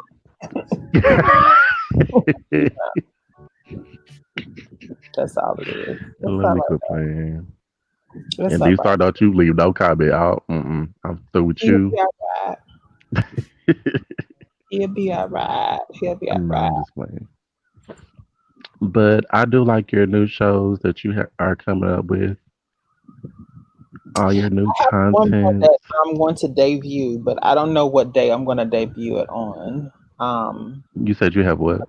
I have one more that I'm going to debut, but I may just take and turn around and just add it into like a segment of another show. Mm-hmm. But I don't know because I kind of sort of want it to be something standalone. But then again, I may pre-record it and just do a premiere with it. But I don't know. Because, I like my lives. The reason why I like my lives is that I get to interact with everybody and get to cut up and talk. But, some shows, I think that, all of y'all do lives. I think you should just have some shows already pre-recorded. So, one day you may not be in the mood or, you still have content already in the bag. Say like, if you already had this interview, you could have just saved it or whatever. If you didn't feel like getting on live, you had a long day at work, you just want to sit back, you can still be in the chat or something. Not saying that we don't enjoy the lives, but just for y'all that make content. And I do get that, but like having a conversation like this, especially interviews, it's easier to do it live because it's authentic then, and then people can jump on and not only ask their questions that they want to ask, but then people have an opportunity to actually ask the person that's being interviewed too. I just feel like that that and my Sunday shows are more than likely going to always be live, but then again, I could pre-record for Sundays and have Sundays out of the way and not really have to do Sundays. Even if your interviews, even if you pre-recorded them, you could still, drop the little link in the bottom, after the interview and bring people on like now, do like a little 20-minute question or whatever. Even though your turns in longer than 20 minutes, but you're right. But I don't know. Like Bill said, and then I wouldn't have to do any editing for hours. But the only thing with that is, so I'm thinking of doing two. I'm thinking of it's another website that I'm thinking of doing. So I may not continue to be using StreamYard after another month or so. I'm thinking about going with another thing, but I tested out one of them yesterday and I didn't like it because all of the facets that I have in StreamYard is not able to do yet. But it's a couple more platforms that I want to get involved with first and test them out and see exactly what is what because I'm I'm so done It's with these it's a toys. lot. It's a lot to be doing, and people don't understand when you become a content creator, it's a lot on your plate to take and do, especially if you want to have your shows to be consistent. And a lot of people don't understand that. And I like Child. for my stuff to look nice, and I like for y'all to be entertained. It's just not me a person that is quacking and quacking and whatever like that. I want y'all to be entertained while y'all are doing it, because a lot of people don't realize, virtual shows like this is the wave of the future. I'm ahead of the game a little bit, but I enjoy it because I get to interact with everybody. Like, who would ever thought I would have got to meet you, or like Bridget, or Vale, or D Star, or Mister, anyone? Who would ever thought that? But I know I be BS'd around so long and kept saying, I'm gonna do it, I'm gonna do it, I'm gonna do it, I'm gonna do it, and then Covanisha got me right on together and made me go on ahead and do it, because I was like, well, bitch, you was sitting at home, you ain't doing nothing, so what you gonna do? People have told me to start a YouTube channel a few You should. times, but girl, I don't have the patience. I don't even edit my other videos. I don't have time to do all of that. I don't. I don't have that kind of. Mm-mm. I'm not gonna even front. That's not like all of that. You got the pretty Who? the background and everything. Like I got. I don't have time for all of that. I'm child. But I'll tell anyone, because we've had this conversation and then we're gonna get ready to get out of here. Let me add Bridget back on so she's just not sitting back there like, what the hell going on? Tristan, you okay? Yeah, I'm And up here multitasking, John. I'm quite sure he can understand with me, like, when YouTube is kind of sort of like a baby, and you have to take and not only nurture it, but you have to make sure that your I's are dotted and your T's are crossed, because you never know who is, in the words of Spilly Boy, sitting in the bushes and watching you and paying attention to what you're doing. And I Mhm. like to make sure that I'm on my thing, and when I'm on my thing, I like to make sure that I'm coming through and have you know, a diversity in different things that I like to offer people. Because if I'm gonna sit and I'm gonna go back and watch feedback, and y'all probably gonna be like, "What is wrong with this bitch?" But I never go back and watch my shows. Like, whenever I see it, like while we're doing this right now, I never go back and watch them, and that's a bad habit of mine. But I feel like that, it's not something for me. I put it out there for other people to enjoy, not for me to enjoy. So I find peace and refuge in going to watch other people's channel. So I enjoy watching other people's channel. Like, I've been catching up on Bridget's stuff on her channel, and Mr. 6'8", Mr. AKA Mr. Kit Kat stuff. So Oh, um, I give sit me back a and I watch break.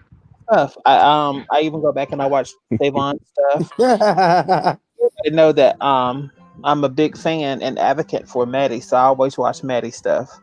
Um, and I watch Chi Chi stuff. Whenever I can catch him live or whatever. If not, I'll watch the playback on that stuff. But I enjoy watching that kind of stuff. And of course, Billy Boy tell you in a heartbeat he'll see me in his chats, and Miss Sophia. But I do have people I subscribe to, and then I have people that I go back and watch. But I don't feel like, I don't know. I guess it's kind of sort of weird in my head to go back and watch my own stuff, because I really don't like my voice. Oh, That's girl, weird, but I she trying to don't. be Adrian Bylon. I like your Mm-mm. voice. I know it's got that country twang to it and stuff like that. Hmm. That's why What you her like. what her name is? 'Cause you sure sounded like her just now. Um, damn. Off of different, was it what different? What the girl name was? Dwayne. Oh, Whitley Gilbert. Whitley, yeah, Whitley. Oh, is that No, what Bill, they I have? haven't watched your stuff yet. I'm gonna go back and watch your stuff, but I haven't watched your stuff yet. So, no, I'm not gonna say it. I'll tell y'all on Sunday what it's gonna be. But I think I have a new 30-minute show that I'm gonna start doing. But I think I'm gonna pre-record it versus me Mm. doing it live, and I'm just gonna drop it sporadically. It's not gonna be something that's gonna be tamed or timed or scheduled, so people can't be like, "Well, bitch, you said you're gonna do it this day and you ain't doing it this day." I do have a question for the panels, though. Yes, ma'am. That's why we're running our mouths. Okay. How do y'all feel whenever y'all are um, sitting and anticipating watching your favorite TV show and or YouTube channel, but it gets either canceled or it gets moved to a different time zone? How do y'all feel about that? Irritated. Thank you. Yes, that's the Yeah. word. Well, especially like if they come on, because y'all pick certain times to do your shows, Mm-hmm. and say like I don't know if y'all watch like G Status or Chasing Reality, the Dallas and Atlanta and all that, like Mhm. those type of shows. Like I don't even watch TV anymore, really, to be honest. I'm either on YouTube or I'm watching, movies online or whatever. Regular movies. But I like Yeah. G don't status. give me no G side eye. I was status like, funny to me. but shut up. But when they premiere late or miss, uh, you've been waiting for it that whole week, you be like, well, damn, you cut it off at the good part last weekend, or last week. I'm ready for it to come back on, or stuff like that. So I think if you just were to come on randomly, or not randomly, but I don't know. I guess randomly, like y'all, you have certain times. So when you don't come on, it's like, okay, well, I was waiting on your show, or tried to stay up, or I moved things around, or whatever, and then you don't come on. It's like, okay, The reason why I asked that question is because I had talked to Bridget, and I knew what Bridget's answer was going to, or response was going to be, but I had talked to my kids. So I had talked to Leander and Zalin about it, and we was talking about, how a lot of times, like, we have How to Get Away with Murder, or when Scandal used to come on, and even back in the day when Noah's Ark used to come on, with the people that know Noah's Ark. yes, You used to have your certain days, and then you was like, okay, so if I'm working, you know, I'm only working to this time frame, and then by the time I get off, take a shower, and get in front of the TV, this is on, or either you have your DVR set for that time frame. And I think Mhm. it's valuable to make sure that you're very consistent at what time frames that you say you're going to be online, because if you're not, then people don't know, for one, when to find you online. Two, become uninterested. irritated with you because like you said, they're to get uninterested and wanting to be a part of your brand. So I try to make sure that I'm very consistent at what I'm saying that I'm going to do. And if I say I'm going to be here at 8 o'clock, I try to be, even if it's 2 minutes early or whatever like that. Right. Even with that, you don't want to be online all the time either. Like you don't want to oversaturate your channel as well. You want to have days in between, or because it's so many people that have YouTube channels now. Like we be trying to catch everybody. Everybody trying to go live. It's like, okay, well, girl, I want to give you support, but I'm over here. I'm Right. over there. Like, it's like tonight, you went live, and then I seen Tristan pop up before this show, and I was on Chi Chi live. I hadn't been on Chi Chi live, and I don't know how. I was like, I don't even know when Chi Chi come on no more. I'll be like, child, I had only went live because I knew I was doing a pre-show. Well, it's not like a pre-show, but I knew I was trying to like actually like as far as like draw a crowd and stuff to watch. then I As far as think to come over here Craig went and live watch. tonight too. But I mean, it just comes with the nature of things. I mean, it's going to happen eventually to where things cross over, to one another when it comes to, um, when it comes to as far as different lives and stuff. That's why I personally don't worry about it. I just continue going on, as planned and whatever. And like I said, a view still counts whether you watch it live or you go back and watch the replay. The only difference is that you're just See, not interacting, with the person right then and there, which a lot of people do prefer to sit there and do. So I mean that's the only difference, with that. Well, I take a look at it like, I'm just going to use Savon for a prime example. If Hmm. Savon see a notification pop up on somebody else's channel, but she's a part of my live, or she has her own live going on, Savon to take and click on that went into a separate render. You never know, she's not interacting in ours, and she'll be over there doing what she got to do and interacting. And I'm appreciative of Right. people like that because that help would be multitasking on three different pages at one damn time. Plus, she try to hold a whole conversation, be like, "Okay, bitch, you got it, you got that multitasking down. I got you." You know, Yeah. so Well, Savannah is very rich, honey. You know, she probably got the double screens and the triple screens, and and she got the good yeah. Wi-Fi. Okay. Okay. She got that 5G. 5G. Okay, You know, she baby. got that good Wi-Fi. Like the rest of us, we be sitting up there, be trying to toggle through the, and then our computers and stuff get boggled down with 2 and 3 pages. Then they'd be like, "Oh no, you gonna have to pick one or the other one. You can't be doing all of that." But I missed her tonight. That's my girl. I missed my girl She was tonight. in the chat And with earlier. the She with in the the chat now. She down. Oh, She multitasking Yeah, down she's okay. there. multitasking. Yeah, she's multitasking. I'm more so inclined to watch somebody's video over somebody's live, like the playback. So if I miss the live chat, I am not gonna make them watching it. Child, Especially Anthony, my if it's eyes like so over bad. an I didn't know that hour. was you. well, I understand that. Hello. I don't even be Shaquanta says she cheap. Shaquan Ja, go sit your ass down somewhere. Child, not if she over there drinking water out of a wine glass, honey. No, you didn't. No, don't be doing my friend that way. Do my friend that way. D Star, the only time I've ever called you out is because you know you had something set up with me and you flaked on me. Don't play with me. Don't have me put the real tea out here. Oh, and on that note, What is he talking about? Shade on what? I called him out on something. I ain't called him out on nothing. I said what I don't, said when I said it. don't you get her wind up. Who was I being shady? Me? Who was I being shady to? No, not you. No, Oh, I don't know. he said was that shade or was that T? Tea for the people in the back. And no, I'm not starting a YouTube channel. To Val and It D was probably Star. something you I said You prior. did. know, Something you said prior. I really, really, really want to interview is Shaquanja. I really do. I definitely Child. get the kids all the way together. I really Look, want And have Bridget dancing in the background. Savon, Okay. Savon Yeah, said, yeah. laugh my ass off at all of y'all. Whatever. Whatever. But y'all, it's that time. We Hold need on, to I have a question, Jasmine. yeah. You're trying to start another series or another episode? You were saying earlier. Either I'm gonna do that or I'm gonna incorporate it into one of the other shows that I do. Like I just want to piggyback on what Bambi was saying earlier. You don't want to over exert yourself because you can actually burn out.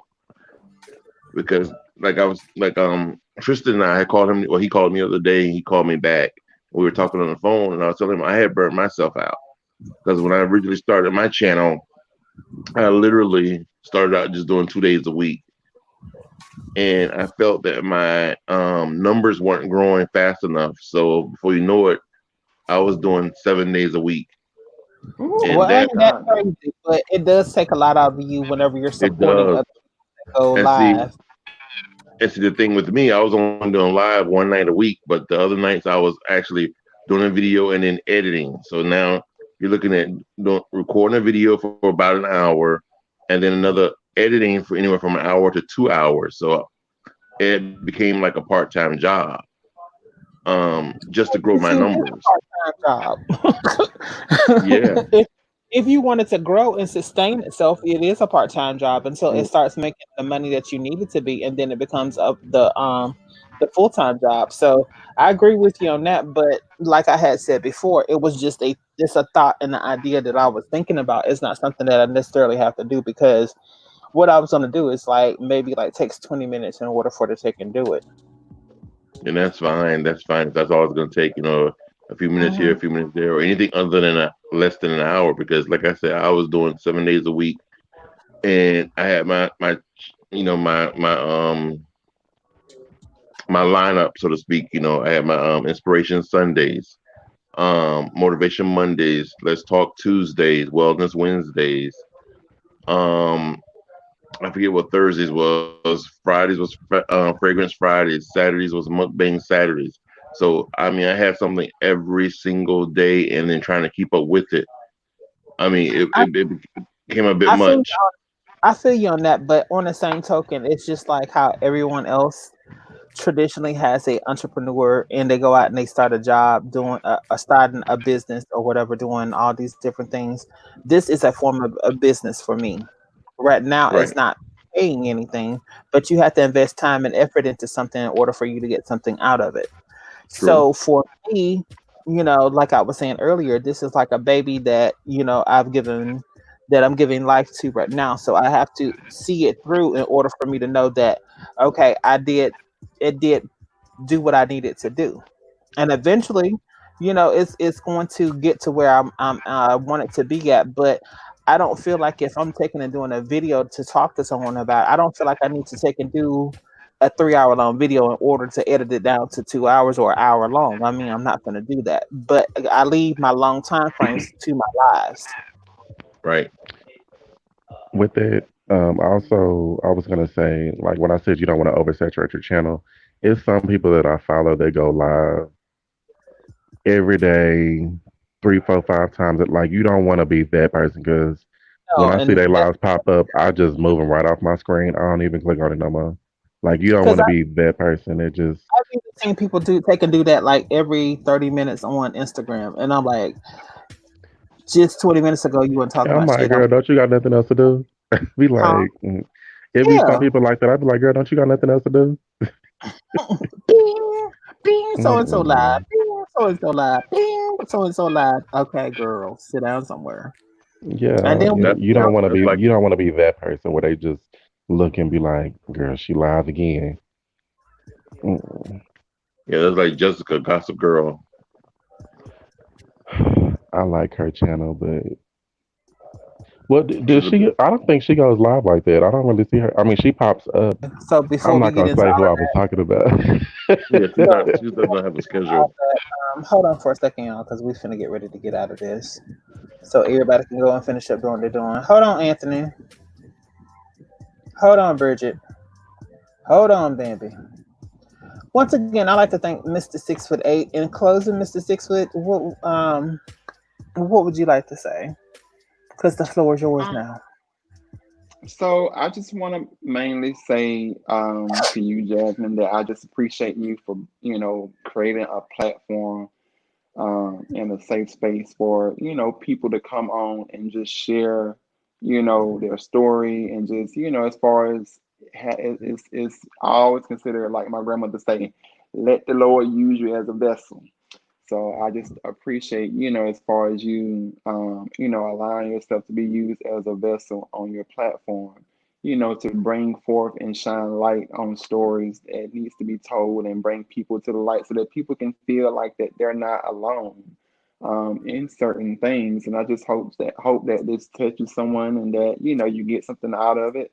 And just know that, I love each and every one of y'all. Alrighty, hold on tight just a second. So, in closing tonight, y'all, I'd like to thank my special guest this evening.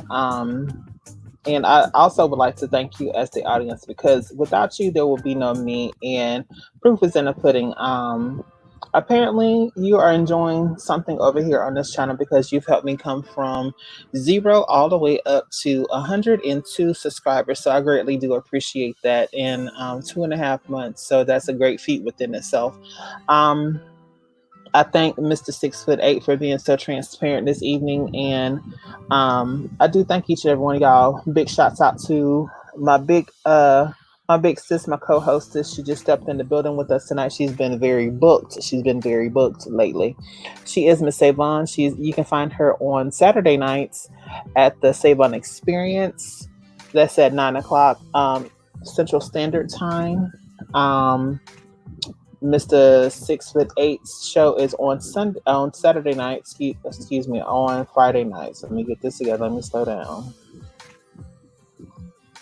Mr. 6 with 8 is Grown and Sexy on Friday nights. That's at 9:30 Central Standard Time. So I think that's 10:30 his time.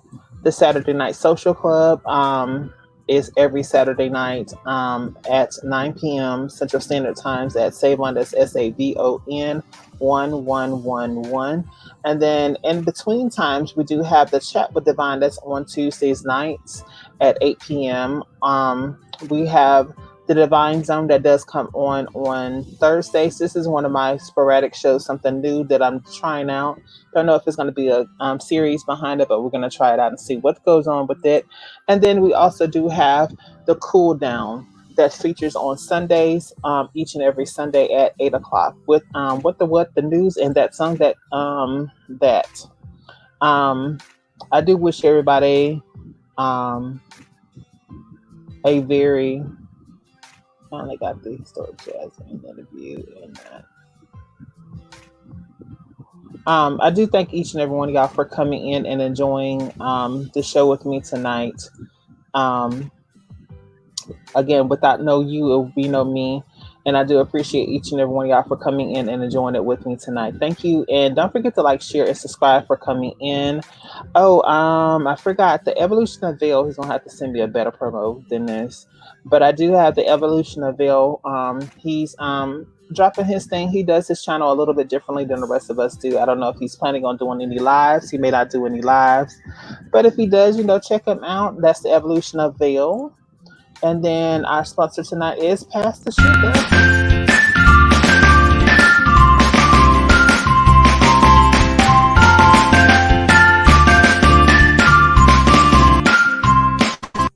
And with that being said, don't forget to like, share, and subscribe. And peace, love, and hair grease. And I enjoyed y'all. Have a great night. Tell me pretty lies.